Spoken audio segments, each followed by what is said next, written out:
thing. If you have any questions at all, please feel free to type it in the chat, or if you want to privately message them to Joyce, who just spoke, Joyce Chan, you can go ahead and do that. Okay, Dr. Huff, if you'd like to get started. Wonderful. Thank you, Marilyn, and thank you, Joyce. On behalf of Dragonfly Mental Health, I am very excited to be here and to be talking to you all about what we call the basics of burnout. So what is burnout? How does it happen? What do we do to try to work through it if we're already caught in that cycle, or hopefully prevent it from happening again? So we are very thankful to CCNY Women in Science for inviting us, and we will go ahead and get started. So hopefully you can all see my screen at this point. Perfect. So we always like to give a little disclaimer up front. Dragonfly Mental Health is not a healthcare organization. We're a team of researchers who think that mental health in academic research settings is important and often overlooked.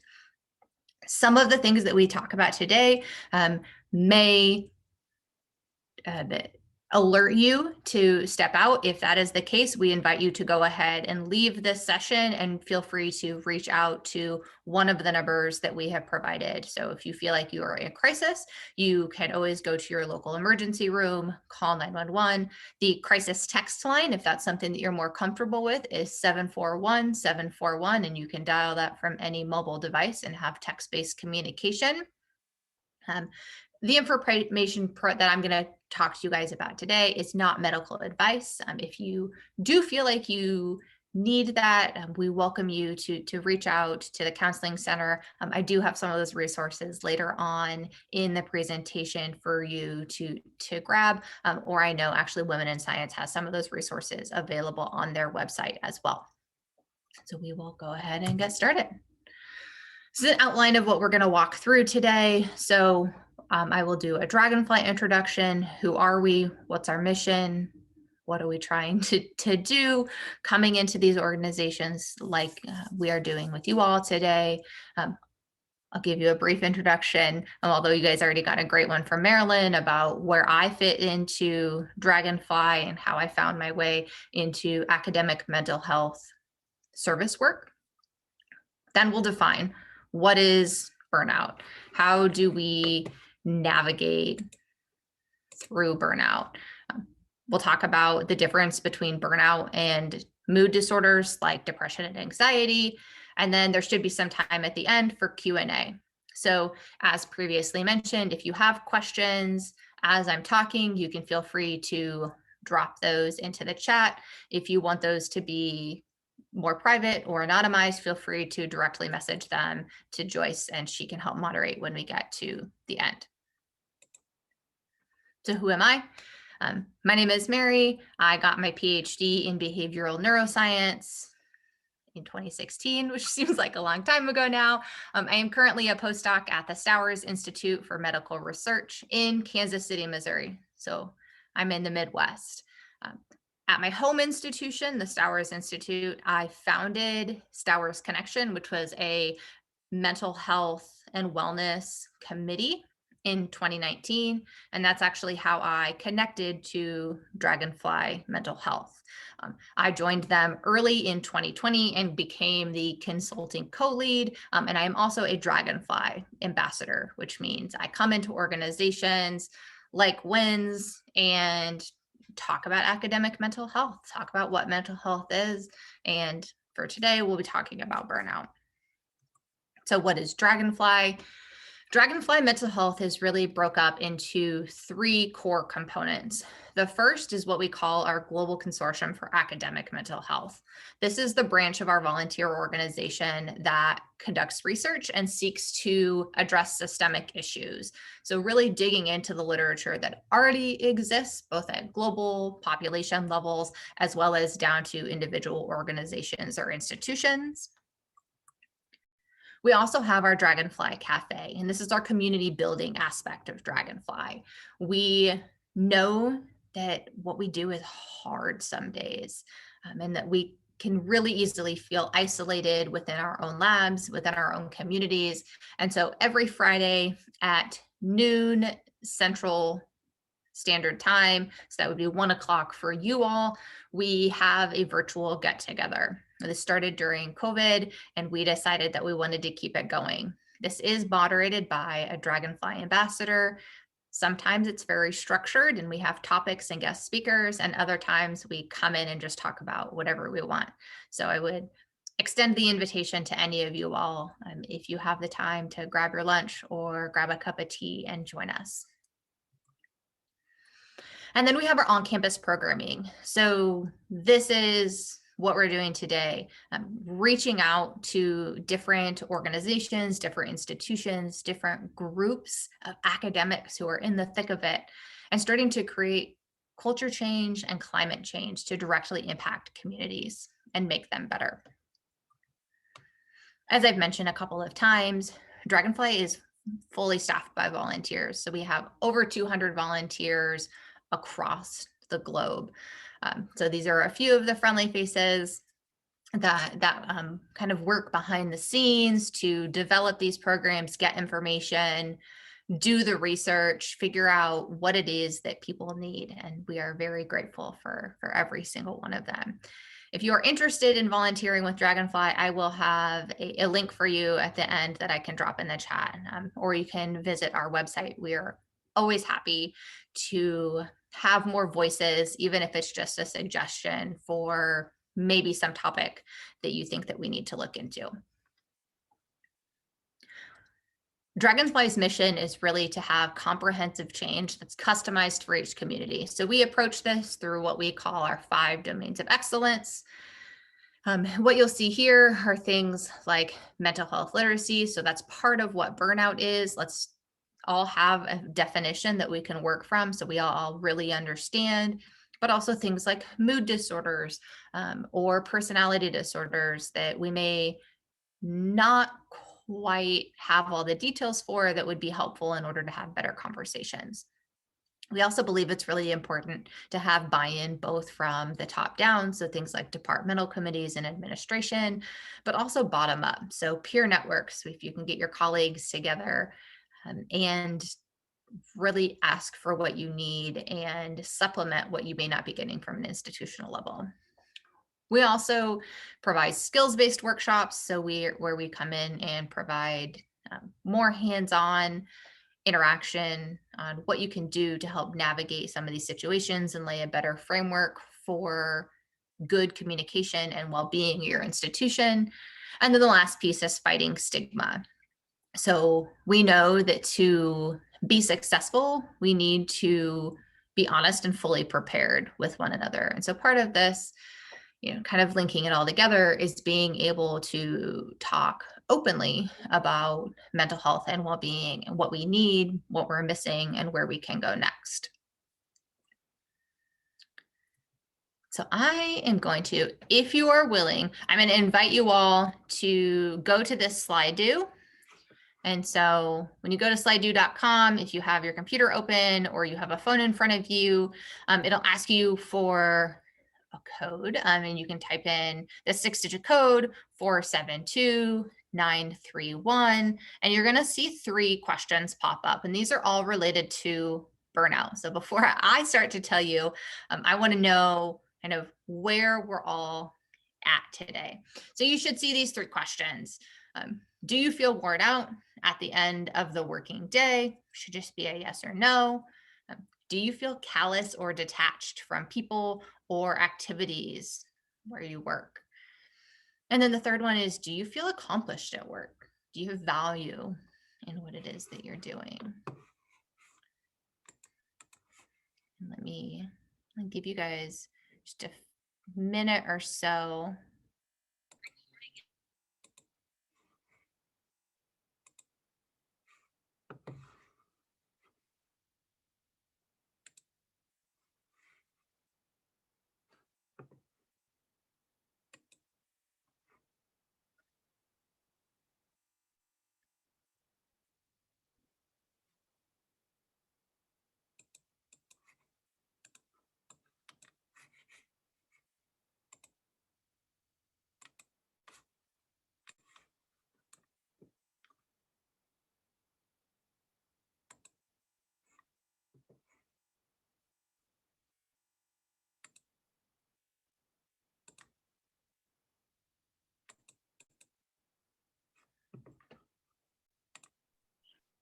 Hi, sorry, Mary. Mhm. We're getting some feedback from the chat that they're not seeing any of the questions on the Okay. slide. Yeah. I just flipped over there. Go ahead and try. It looks like one vote just started to come in. So I did reactivate the first one. Okay, cool. We'll give that a few seconds. And then once I kind of see numbers even out, I will hit play on the second one.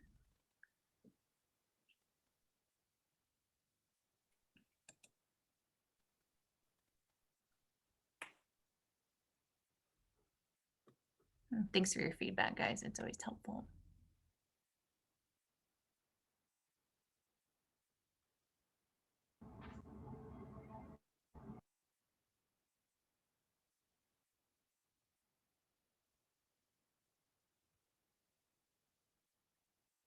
Okay, now your third one should be ready.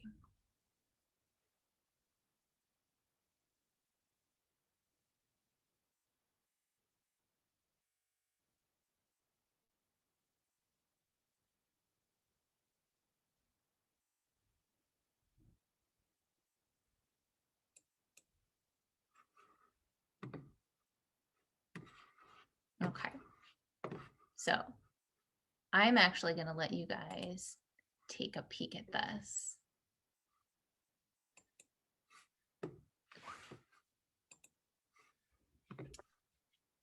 So can you guys see the results that are popped up now? Perfect. So here are the 3 basic questions, and the trick to this is these are actually all questions that come from burnout surveys. So something that you would take if you went into a clinical setting and we're investigating this. So do you feel worn out at the end of the working day? The majority of you are saying yes. Do you feel callous or detached from people or activities at work? Again, the majority of our audience today is saying yes. And then do you feel accomplished at work? Interestingly, this one is a 50-50 split. So this is just kind of a take the temperature, see where we're all at. I will flip back over to mental health. So keeping this in mind and kind of taking this as the temperature or the barometer of where our audience is today, let's put this in perspective.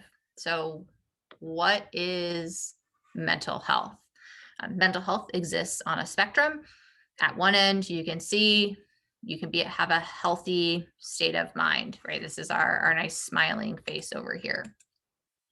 However, if there's a disturbance in something in our life, this can be time limited, time restricted, or even just a mild incident. We can have stress, right? There's good stress and there's bad stress, but typically what happens if you have one of these incidents is that you are able to quickly recover and go back to a mentally healthy state.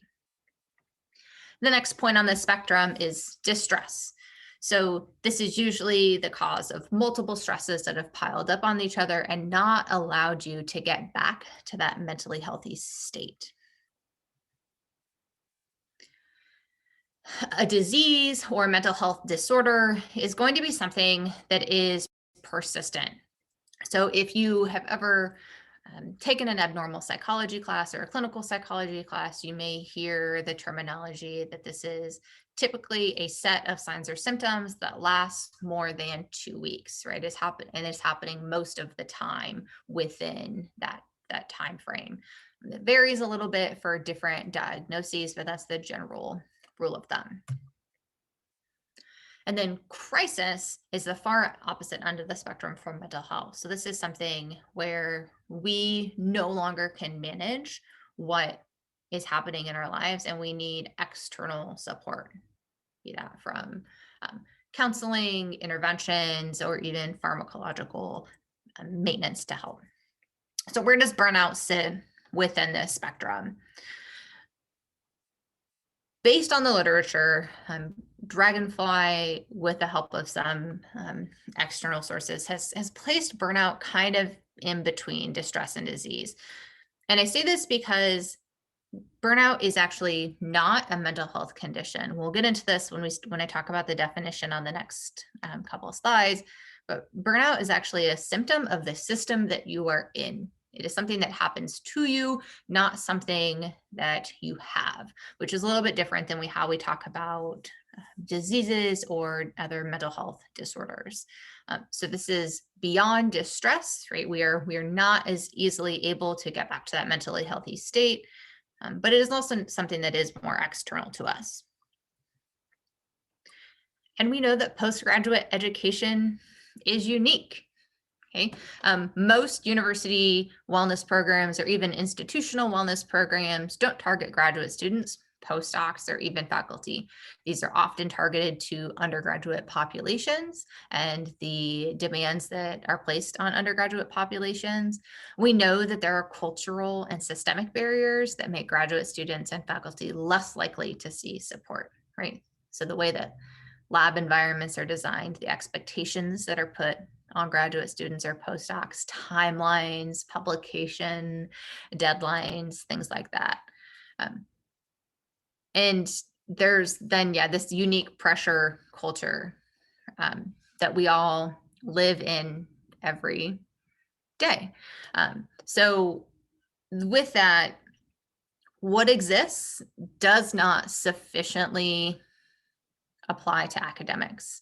So that leads into what Dragonfly is here for, what we're going to talk to you guys about today, and hopefully how we can make these large changes.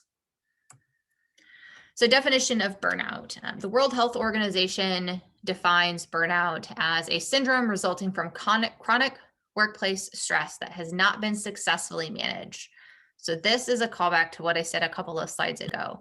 This is a quote unquote occupational phenomenon. It is a systemic issue that we then see the consequences of. This is not something that is created by personal choices that one has made in their lives. And then what does this look like? Feelings of energy depletion or exhaustion, increased mental distance from one's job. So that gets back to that poll question that I had asked a little bit earlier. Feelings of negativism, cynicism related to one's job. So maybe you can logically say, yes, I know my job is important, but when you put kind of the personal back into it, it may be hard for you to see how what you specifically are doing is actually related to the outcome, the mission, the vision of your lab or your organization. Another key factor is reduced professional efficiency. So just not feeling like you're meeting benchmarks, not feeling like you're getting done, or actually not meeting benchmarks or getting things done.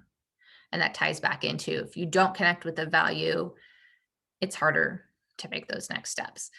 So this definition was updated by the World Health Organization in 2019. It is classified in the ICD-11. Interestingly, it is not classified in the DSM-5. So if you do any clinical psychology work here in the States, the DSM-5 is kind of the reference that's used for that, and burnout is not covered. So who can suffer from burnout?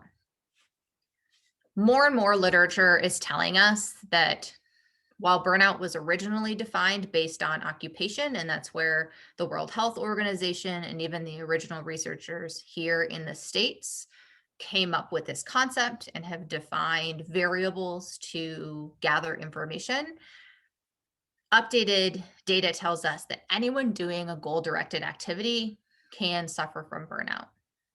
So you probably hear a lot about this in the media and just common colloquialisms nowadays, right? Everyone says, I'm burnt out. Burnt out about parenting. I'm burnt out about working with, my dog. That's too much to do. There's a recent publication that defined this as a pro-social problem that's really directed towards people work. And because of this, where we see this most often, or where this was classified originally, was in really high touch, people-oriented occupations. So doctors, nurses, human resources professionals that were constantly having to take on the problems that other people were facing and trying to figure out the way through that. So the core components and symptoms of burnout. First half is self-reflection. So if you were to look at yourself in the mirror, you could figure this out without having to ask for outside perspective. So do you feel emotionally or physically exhausted? Do you have reduced emotional regulation? And this is that idea of maybe a short fuse. So a very minimal thing can cause you to have a large emotional reaction. You aren't able to have the appropriate emotional response, maybe for the situation that you're in. Cognitive impairment, that brain fog, feeling sluggish, slow, just feel like you can't quite plan things or get things done, reduced memory or attention, or sleeping problems. And the sleep can be both, I have problems falling asleep and I have problems staying asleep. There also can be symptoms of interactions. So this is when you start to get that people-based component.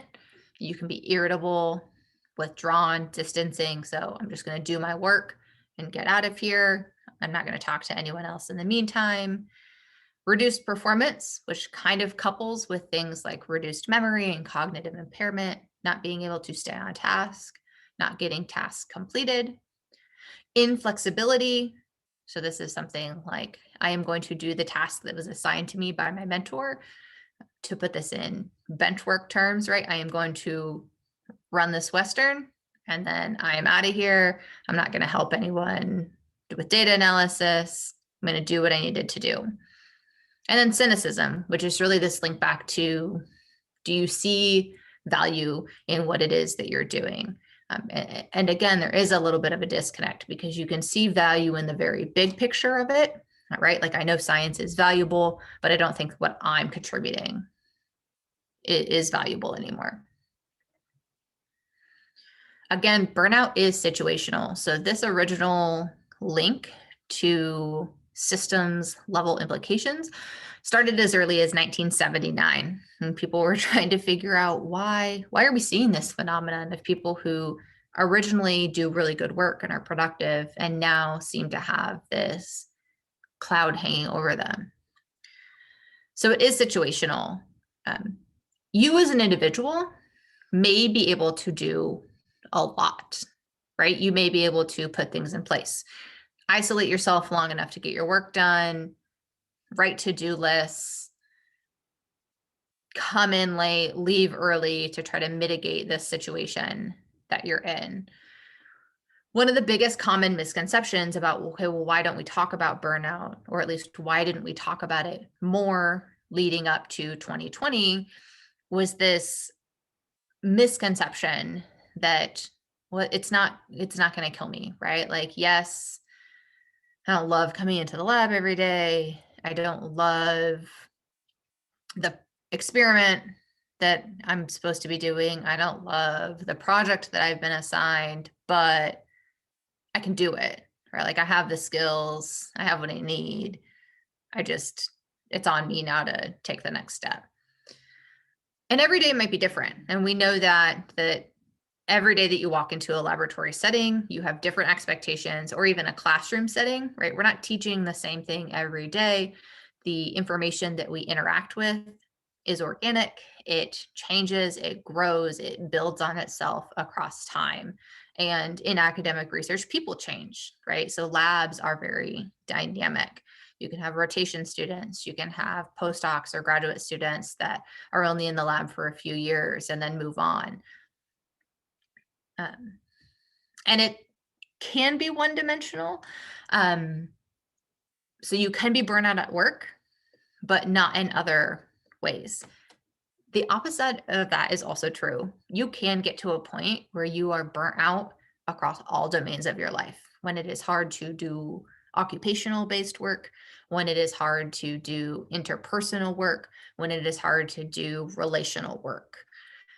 And so many of the things that we're going to talk about, and this is a couple slides away, but many of the things that you can do, we'll talk about them a lot in an occupational setting, can be tweaked and applied in these interpersonal or relational situations as well.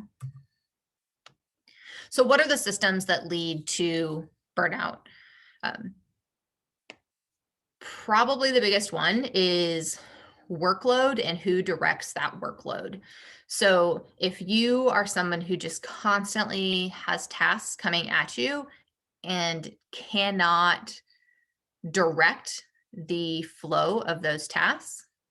So for example, you're a graduate student and your PI is always saying, do this experiment and do this experiment and do this experiment, and this is what I want them all do.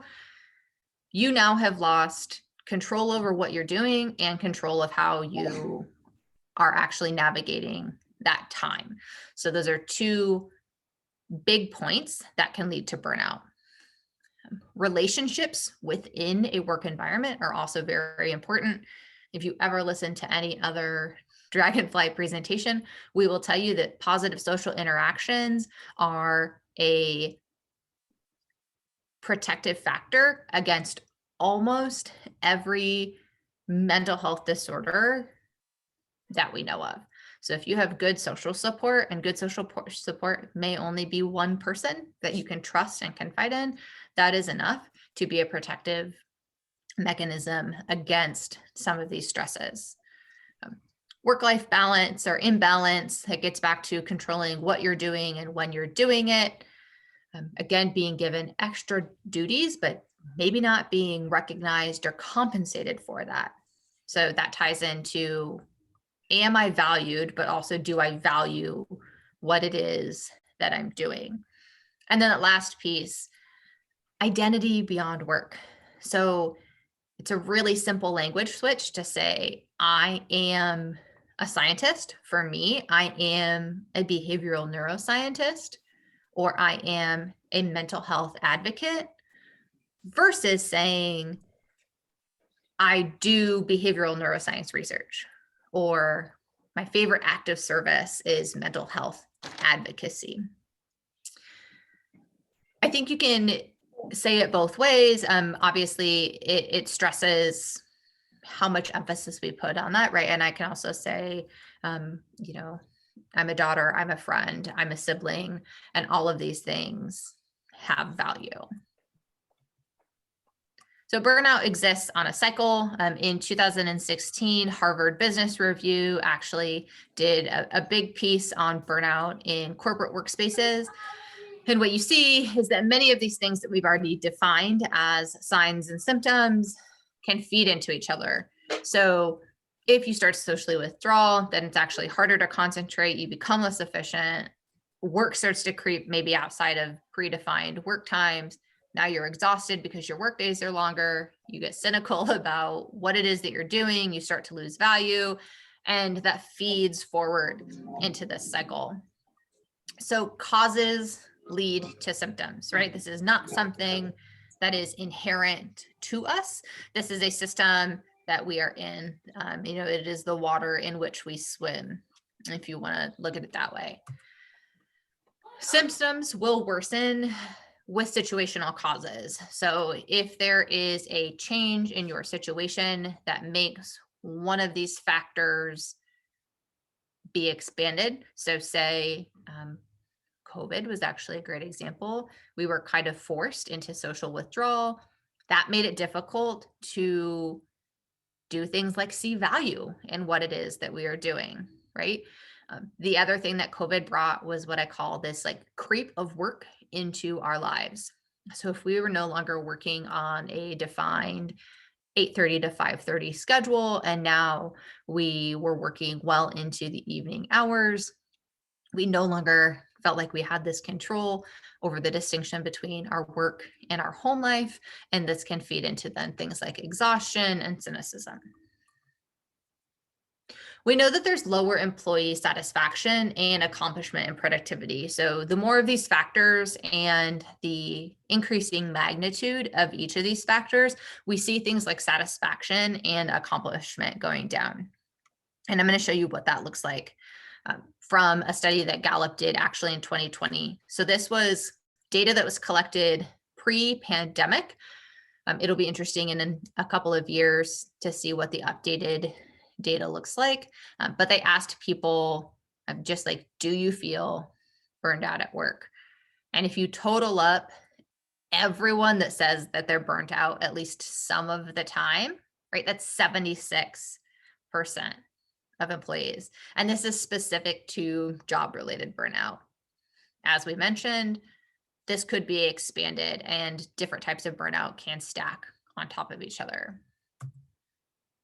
The same Gallup study found that there are severe and real impacts on our health and our productivity related to the burnout that we feel. So of those 76% of people who had said that they were at least sometimes feeling burnt out at work, those people were 63% more likely to take a sick day. They were 23% more likely to visit the emergency room.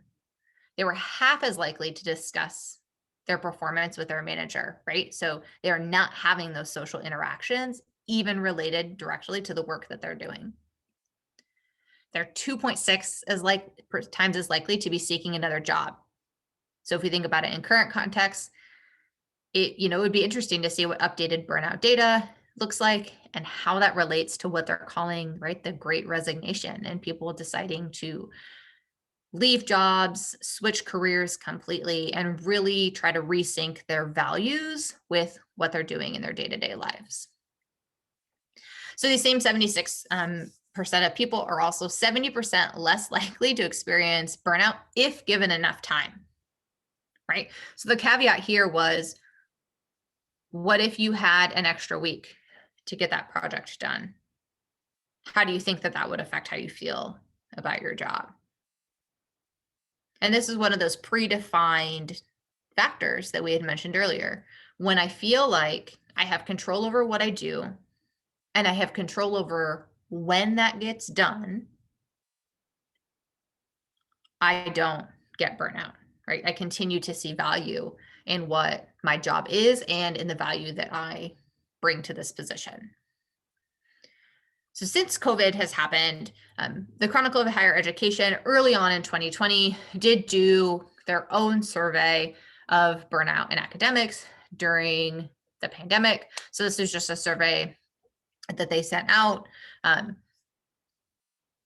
Didn't use kind of clinically validated burnout terms, but I think that a lot of the symptoms that we have previously talked about, you'll see reflected in the survey results. So these are academics, I should mention, across the spectrum. So everything from early career researchers to those who have been in academia for a while prior to the pandemic. And so they reported that, 69%, so that's really close to what we were seeing in the Gallup poll outside of academia, are feeling stressed, are feeling fatigued, and 35% are feeling angry, right? And this is specifically relating to their job-based work. 50%, so they're seriously considering changing their career or retiring early. And I bet if I saw all your faces right now, I could ask for a show of hands and say, how many people do you know, either in your department or maybe it's a colleague that you went to graduate school or did some training with, that has in the last 18 months decided to change course? And I would assume that about 50% would also be reflected. I know that that's been reflected in what I've seen in my personal life. But for junior scientists, this crisis has only magnified stresses that were already present in the academic system, right? So we already knew that there was this publish or perish culture. We already knew that the numbers of PhDs that were being produced, or the number of PhDs that were being granted, outmatched the number of tenure track faculty positions that are available. So now that some research or publication has been slowed, there's a lot of uncertainty about what this means. And that can, again, feed back into that burnout cycle where you feel like you don't have control over the situation. So what helps? Social support. This is one of Dragonfly's biggest goalposts. We do invite you, if you need more social support, to join us on Fridays at Dragonfly Cafe. As I mentioned, those are often very informal gatherings where we just get together and chat, moderated by a great Dragonfly volunteer. Taking breaks and vacation. So I acknowledge that science is hard work, that there is a lot of things that we can't control, right? Whether or not an experiment works, whether or not the data is what we need it to be, is outside of our control. But where you can, planning that downtime, planning, where the end of an experiment is going to be, and maybe a gap before you start the next iteration or the follow-up or the replicate of what it is that you need to do. More and more popular, kind of in common knowledge, is this idea of blocking your time into when you're going to work and when you're going to take breaks.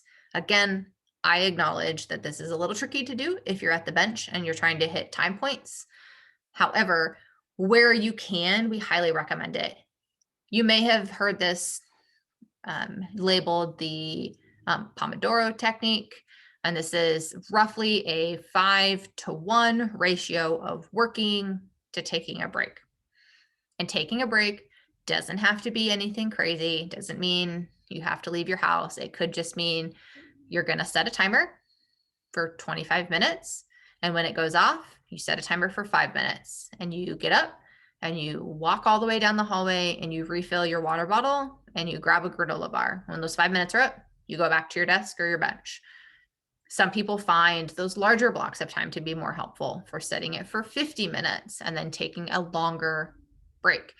Whatever works for you. If you are someone who loves technology, you can find these apps as well as web-based platforms where you can have these timers set for yourself. Some people even use web-based platforms which block other applications for you for a set amount of time and then open them back up for you during your break times. So if you are someone who needs that structure, I would encourage you to look into it. The next point is negotiating better working hours. So again, this is something that COVID actually helped us with.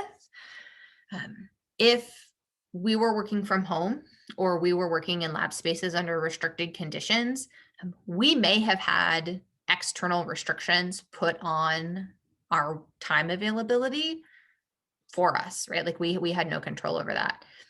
Being able to say, hey, I was actually still able to get a lot of work done when I only came into the lab from 8 to noon. And then I did my lit reviews, my data analysis, my writing from home. Or saying, I want to take my monthly meetings with my principal investigator virtually, right? They are things that maybe seemed more difficult pre-pandemic that now, 18 months later, we have shown that they worked. And if you need more examples of how those things work, I invite you to shoot me a message. I'm happy to talk more about it. But I give you the permission, and I think it's wonderful to give yourselves permission to think about what really needs done and what those timelines are, and advocate for yourself to get what you need. So support better relationships at work. Dragonfly always advocates for peer networks, peer mentoring. I think Wins has done a great job of forming this group of people who all have a similar value space and are open to everyone to come in and learn together and share together and be supportive. And then the last part is mindfulness, sleep, exercise. And mindfulness doesn't have to be a big fancy thing. Mindfulness can be taking 5 deep breaths and then going back to what you're doing, right? You can do it right now. Getting enough sleep, sleeping at all. Again, I acknowledge sometimes there are experiments, sometimes there's a time course that makes getting a consistent block of sleep tricky, but those experiments don't last forever. And it is important to take care of ourselves. We cannot do good work if we are not healthy and well. So kind of the take home of this is, don't internalize burnout as a failure. So burnout is the consequence of a system. As I said, the World Health Organization calls it an occupational phenomenon. This is something that has kind of been ingrained in our culture and in workplace cultures, and it's going to take time to start to change that, right? To morph it into something that is a little bit different. We can start to take some of that back individually by doing things like having these conversations with our direct supervisors, talking to our peers about what they found helpful, getting yourself out there, having these conversations. Again, Dragonfly is always here through Dragonfly Cafe, through our Twitter, through our LinkedIn. We are not clinicians, but we are all people who are either still in academic spaces or have gone through academic training and would love to help you figure out what you can do and what works and maybe what you should do next. And that last point is, this is actually one of my favorite things, is to remind yourself that you're basically just a fancy plant.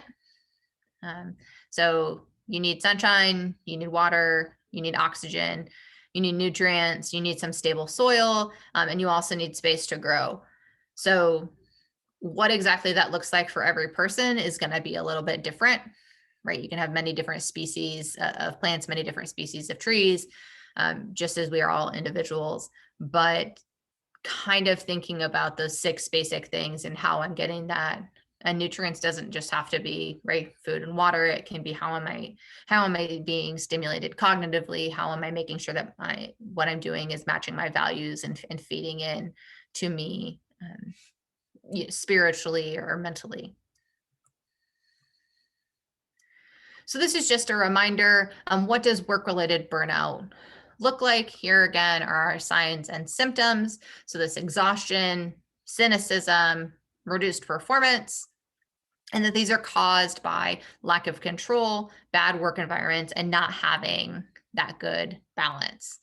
So this is kind of the 30,000-foot view to take away from today, on what you can do as an individual, and how, if you're a leader, if you are someone who supervises other people, who has a say in how workspaces are designed or moderated, then these are some helpful things to keep in mind.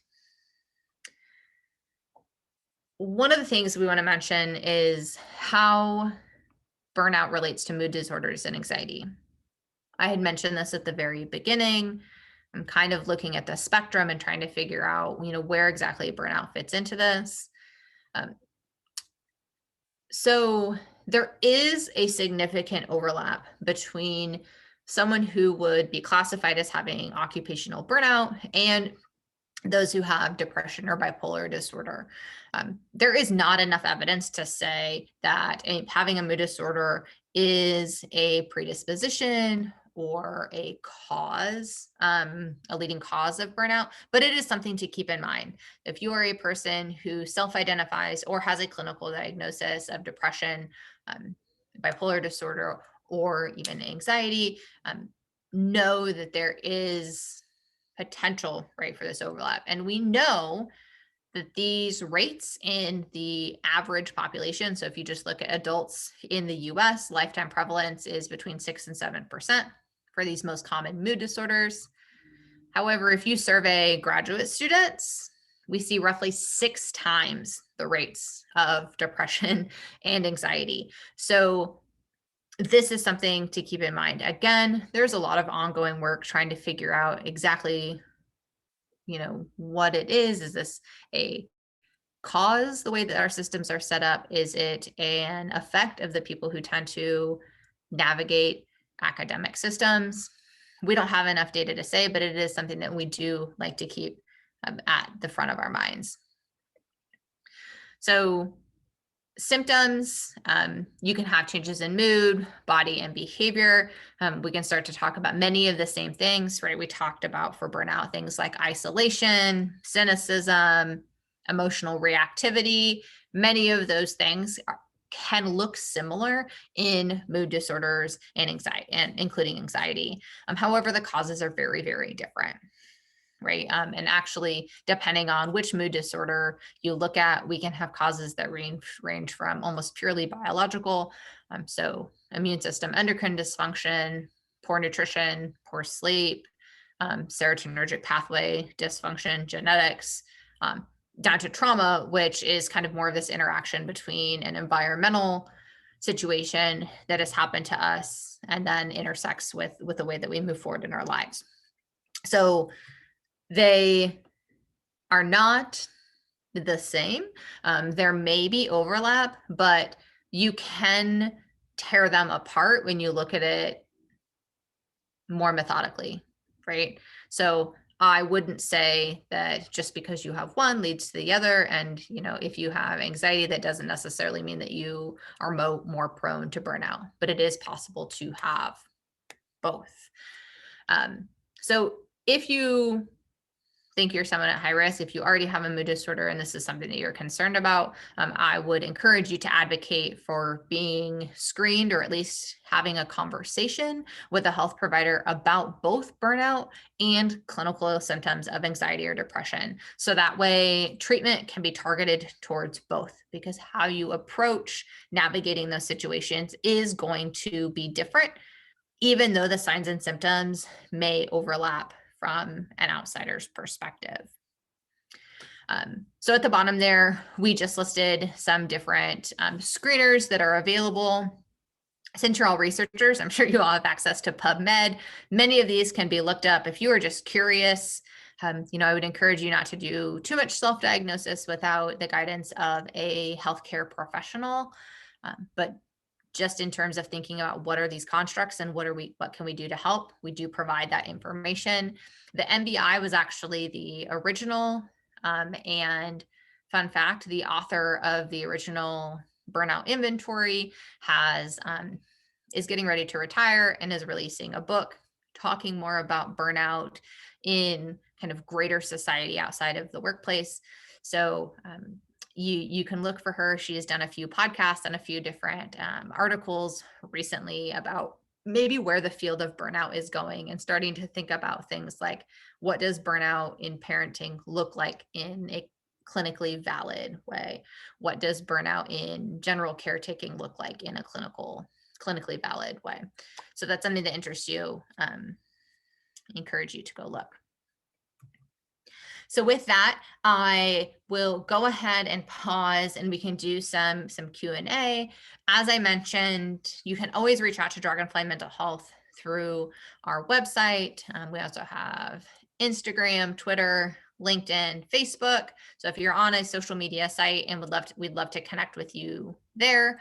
If you are interested in volunteering, as we get the Q&A started, I will drop some links into the chat for you. So there will be a link to a Google form that you can fill out to say that you're interested in volunteering, or at minimum get some more information about volunteering. We have our Dragonfly Cafe every Friday around the lunchtime here in the US. And then resources. And I will leave this up for a few minutes as we start chatting. So if there's anyone who needs to jot down the counseling center email address or phone number, we again always advocate to reaching out to the crisis text line if you feel like that is necessary for you. Thank you.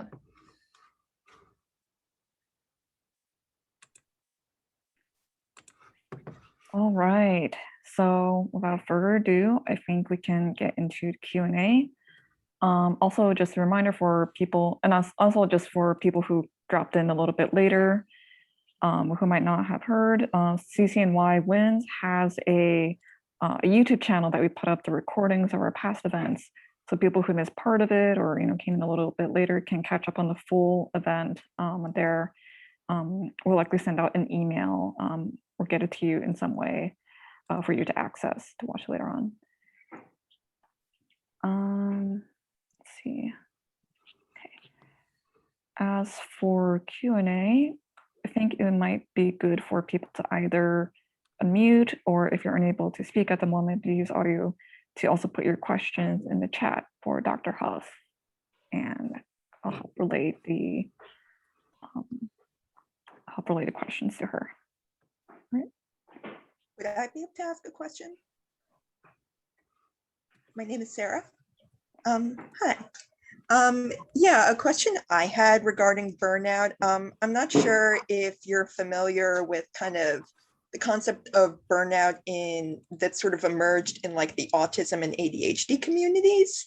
And I'm just wondering if you had any insight into that. I think that that's becoming more recognized that those are some common sort of neurodevelopmental conditions that students may be struggling with, and kind of how that might look different or similar. Yeah, absolutely.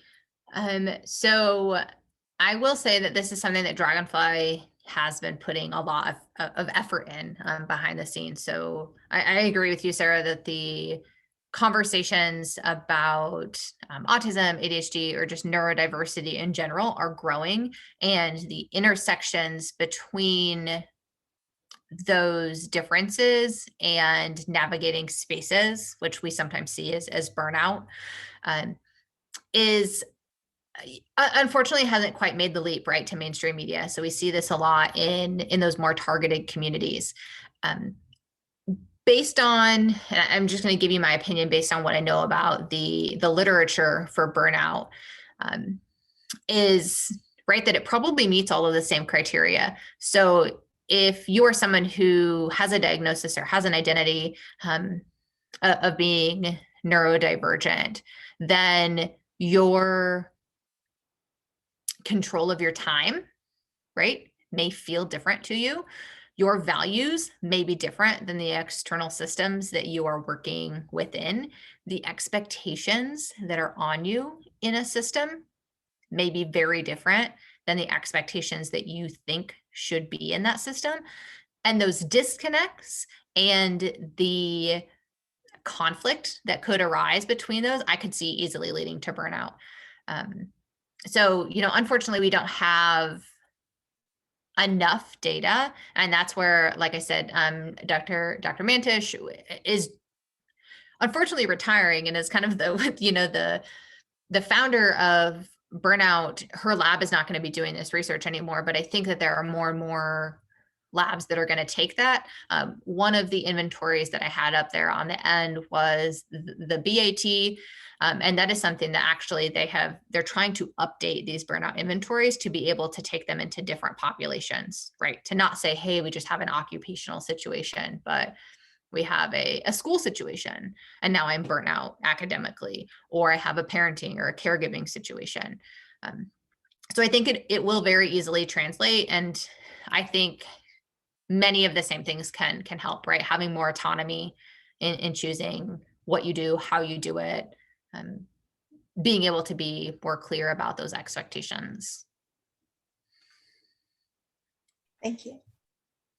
Right, I just wanted to let you know as well that some people are saying that the link to the Google form is broken, it seems.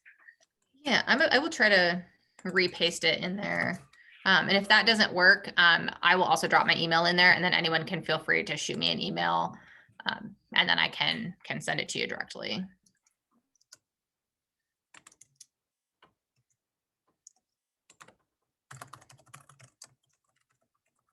You can also go to the Dragonfly website, and it's at the very bottom of the web page. There's a hyperlink, and you can just click volunteer, and it'll take you to. Perfect.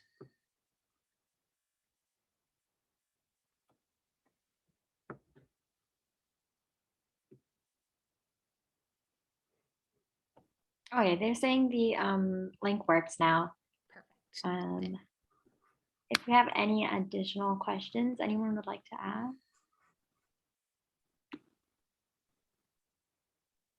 Hi, my name is Shanika. I just wanted to make a comment. I agree with you. I think during COVID, a lot of people had a lot of downtime, to themselves, and they were able to find out their true passion. And I'm on TikTok a lot, so I've noticed that there's a trend of people leaving their jobs because they realize it doesn't bring them peace, it doesn't bring them happiness. They want to go down a different path. So I think the pandemic has definitely made people more aware of what's important in their life. Yeah. And I would encourage, I'll put on my mentoring hat for any of you that are young, or trying to kind of find your way through this. If you have not done an IDP or a values-based information session, I would highly recommend it. There are many that are available. The Academy of Sciences has my IDP that actually has a value-based component to it. So it's not only what am I good at, but what do I actually like to do? And then they help you through it. There is also one called Imagine PhD, which kind of does the same thing, right? What am I good at? What do I actually like? And then it gives you some examples of what are some career paths that you can go out and look for. So I think that more information is always better. We're scientists, right? So we love to sit with information and kind of absorb it and use that to figure out where to go next. And figuring out what the next step in your career is should be no different, right? Taking all that information. It's not just what does your blot look like, or whether or not something is statistically significant, right? How you feel is also important. So we have a question in the chat. The question is from Momer, who says, are there any suggestions to approaching workloads or to your supervisor, boss, etc.? And I know that we have a lot of people in the chat who are also taking classes right now and are completing coursework. So maybe in addition to that is, how do we approach our professors that, like, hey, the workload is a lot for this class? Like, how does that conversation look like? Yeah, so it does get a little tricky at the end of the semester, right? Because there's not a lot of time left to be productive and make change. One, I will always say, if you are a university or a course that is still using any sort of feedback, like, be honest in your feedback. Professors read them, right? Like, don't be mean, but be genuine in saying, like, hey, I really enjoyed the content, but I had to spend an average of, I don't know, quote the number of hours a week, right, on this course alone. And I'm taking 3 other courses, or I'm taking a course and I'm TAing, and I'm supposed to do 20 hours of research a week, right, to work on my thesis. So I would say having honesty up front. If you are a graduate student and you need to do this with your PI, I like the idea of having expectations set up front. Again, this is a little tricky if you already are in a work relationship with someone, but asking, like, what do you expect me to do up front? Like, how many hours do you expect me to be in the lab a week?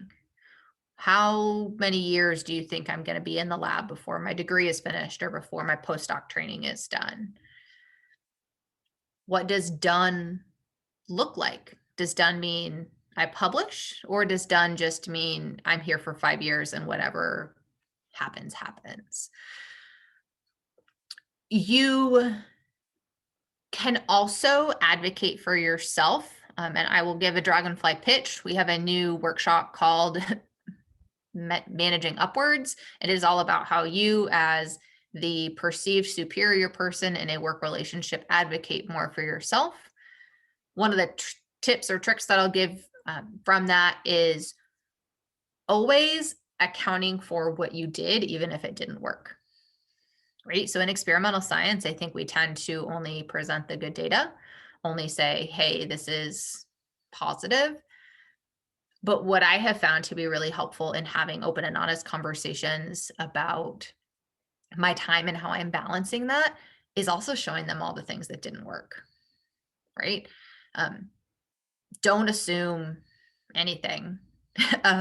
Don't assume that your boss remembers how long it actually took to run that experiment 20 years ago. It might not. And it just is the way that it is. And it, again, shouldn't be in a rude or hurtful way. It's just sharing information. If you are moving into a new situation, I would recommend something called a mentee compact, a mentee expectation. If you are someone who supervises other people, even in a very ad hoc basis, say you have a mentoring relationship with someone, or you have a research assistant who you're working with, I have physical documents, right, that we print out. And I write, what do I expect from you? What's the goal of this, of us working together? And also, what do they expect of me? And sometimes it might just be like, teach me this assay and write me a letter of recommendation when I want to go to grad school.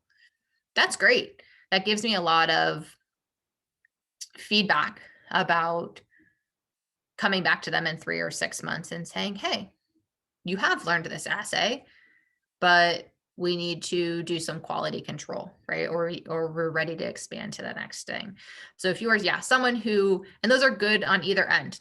I think if you were a graduate student and you were like, hey, I saw this really cool thing, it's called a mentee compact or a mentee expectation statement, and you went to your PI, yes, some of them may not understand, but at least it can be the starting point of a conversation. And you can say like, oh, hey, this postdoc gave it to me, or another graduate student gave it to me, or I saw it at a conference. All are true. Those are all places where I've seen people having these conversations. And we have a second question in the chat. It says, what are ways to help a friend or a loved one who is experiencing burnout? Yeah, so this is tricky, but I think being for them is the best thing that you can do. As I've said, from what we know about the literature and what Dragonfly's one of their core values is just having great social support. We cannot fix things for other people, but often they don't need us to fix things for them. They just need us to be there and acknowledge that it's really hard, right? Like sometimes things are just really hard. And, do you want to go get a coffee? Do you just want to sit here until your timer goes off? All things that I have done for people. And I will say, knowing when you feel out of your comfort zone. So it's okay to have coffee with someone. It's okay to, have long phone calls. If you feel like that starts to get to be too much for you, I would encourage you to figure out how you can extend some additional resources to that person. So maybe that's the counseling center. Maybe it's, I really enjoy our coffee dates together, but I don't feel like I can help you beyond just being supportive, but I'm available to walk you to the counseling center right now, or I can sit here while you make the phone call. Those are often all the encouragement someone needs in order to make that next step.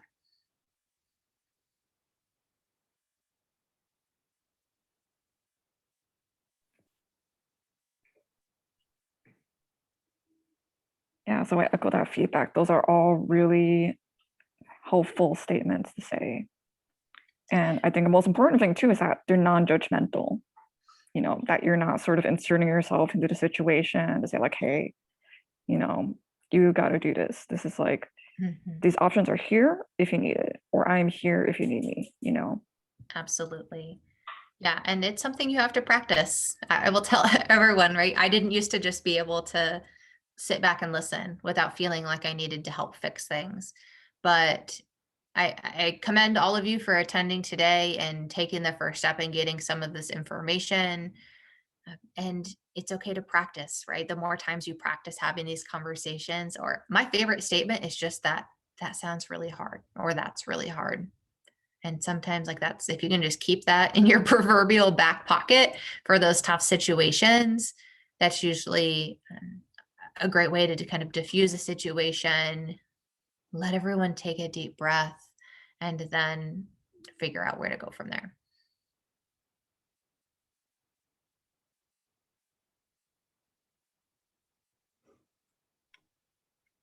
Okay, why don't we take one last question before wrapping up? If anyone has any they want to ask Dr. Huff while we still have her.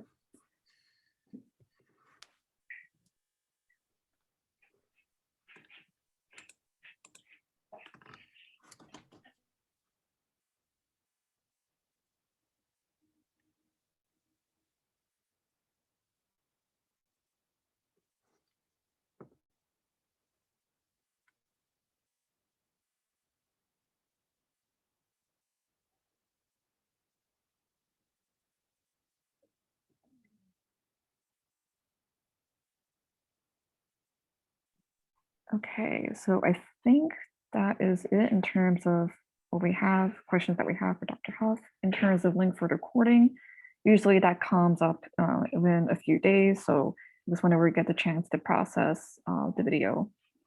Right. So again, thank you everyone for attending. And in addition to these being helpful resources to use, I guess in your current life, in addition, it should be helpful for the future and in terms of recognizing if any of your colleagues or friends may need this type of support, Okay, so thank you, Dr. Huff. Thank you again, everyone, for showing up. And I guess we'll hope to see more, perhaps, from Dragonfly in the future. Absolutely. We would love to help out in any way we can. Thanks, everyone. Thank you. Take care. Hope to connect with you again.